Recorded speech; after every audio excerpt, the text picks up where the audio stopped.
Assalamualaikum warahmatullahi wabarakatuh. Nama Salsa Nurfadilah Hafiz, Fakultas Teknik dan Sains, Prodi Teknik Elektro. Dengan adanya tugas pengantar teknologi dan komunikasi ini, saya akan menjelaskan tentang digital storage.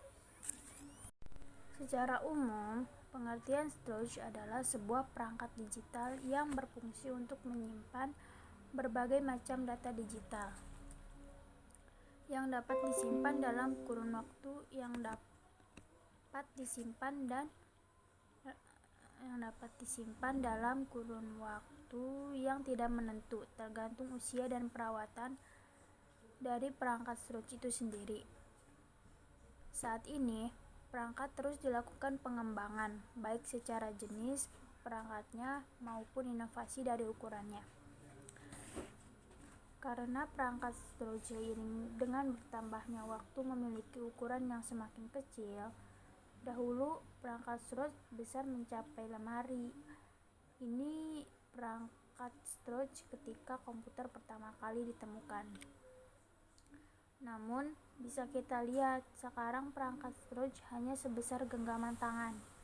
Bahkan ada yang lebih kecil lagi. Perkembangan perangkat storage sangat unik karena ukurannya selalu berbanding terbalik dengan kapasitasnya, yaitu semakin kecil. Ini merupakan konsep pengembangan teknologi di mana manusia selalu membutuhkan hal yang simpel dan sederhana, namun memiliki manfaat yang luas. Perangkat storage terbagi menjadi dua, yaitu primary storage dan secondary storage. Keduanya merupakan jenis yang berbeda, namun memiliki fungsi yang sama, yaitu untuk media penyimpanan. Jenis dan contohnya primary storage. Primary storage atau penyimpanan primer atau bahasa karena primary storage adalah sebuah media penyimpanan yang berfungsi untuk menyimpan data. Primary storage disebut juga dengan memori internal. Primary storage biasanya memiliki kecepatan akses yang lebih cepat daripada secondary storage. Selain itu, primary storage hanya memiliki kapasitas yang terbatas, dari cenderung lebih kecil daripada secondary storage. Primary storage digunakan oleh CPU, prosesor untuk mengimbanginya dalam mengolah data. Karena kecepatan dari CPU tidak bisa dilayani oleh perangkat penyimpanan seperti secondary storage, sehingga membutuhkan perangkat penyimpanan digital yang mampu melayani proses dari CPU. Contoh, RAM atau Random Access Memory, sebuah perangkat penyimpanan sementara yang bertugas untuk melayani prosesor dalam mengolah data. Fungsinya banyak penting karena hard disk biasa tidak bisa melayani secara langsung dalam pengolahan data di prosesor. Karena kecepatan olah data prosesor berkali-kali lipat lebih cepat daripada kecepatan hard disk, sehingga dalam pemrosesan data dibutuhkan yang namanya RAM, yang menyediakan layanan penyimpanan. Sementara yang datanya diambil dari hard disk kemudian disalurkan ke prosesor dalam pemrosesan data, jika antara hard disk dan RAM tidak seimbang, biasanya akan terjadi crash pada fungsi proses data. Yang kedua, contohnya ada ROM. ROM itu read only memory. ROM ini sebuah memori penyimpanan data yang hanya dapat dibaca oleh pengisi ROM sendiri.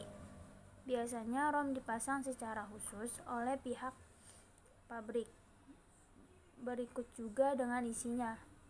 Sehingga memori ROM biasanya tidak boleh untuk dilakukan manipulasi ulang karena bisa merusak perangkat secara keseluruhan.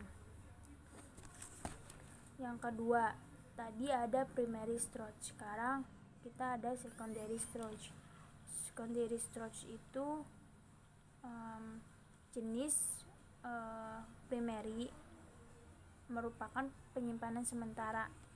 Maka pada secondary adalah sebuah media penyimpanan data secara permanen yang disimpan untuk melayani pemrosesan data yang dilakukan oleh CPU. Kenapa disebut permanen? Karena secondary storage atau non-volatile ini sama sekali tidak bergantung pada listrik seperti primary. Ketika listrik padam, maka data yang tersimpan di dalam secondary storage akan tetap tersimpan dan dapat kita akses ketika listrik menyala. Namun berbeda dengan primary atau volatile, yang ketika listrik padam, maka data yang tersimpan di dalamnya akan terhapus. Contoh dalam secondary storage, hard disk. Hard disk adalah perangkat penyimpanan yang secara khusus biasanya digunakan pada perangkat komputer untuk menyimpan data. Hard disk adalah perangkat yang berjalan dengan perputaran kepingan di dalamnya. Hard disk biasanya digunakan untuk menyimpan data operating system dan data pengguna lainnya yang bersifat permanen. Saat ini ada juga jenis penyimpanan yang lebih modern dan banyak digunakan yang bernama SSD. Yang kedua ada disket.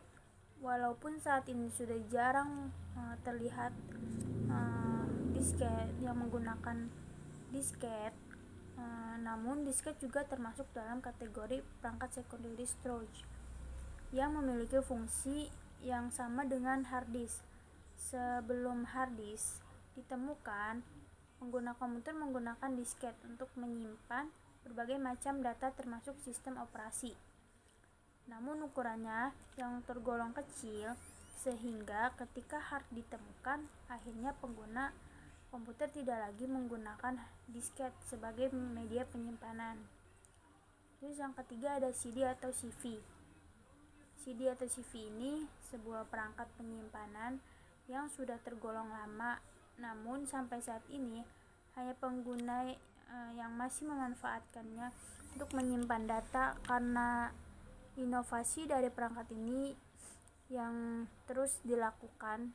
Buktinya ada yang berjenis Blu-ray, di mana memiliki kapasitas yang super besar dan dapat digunakan untuk menyimpan data. Bahkan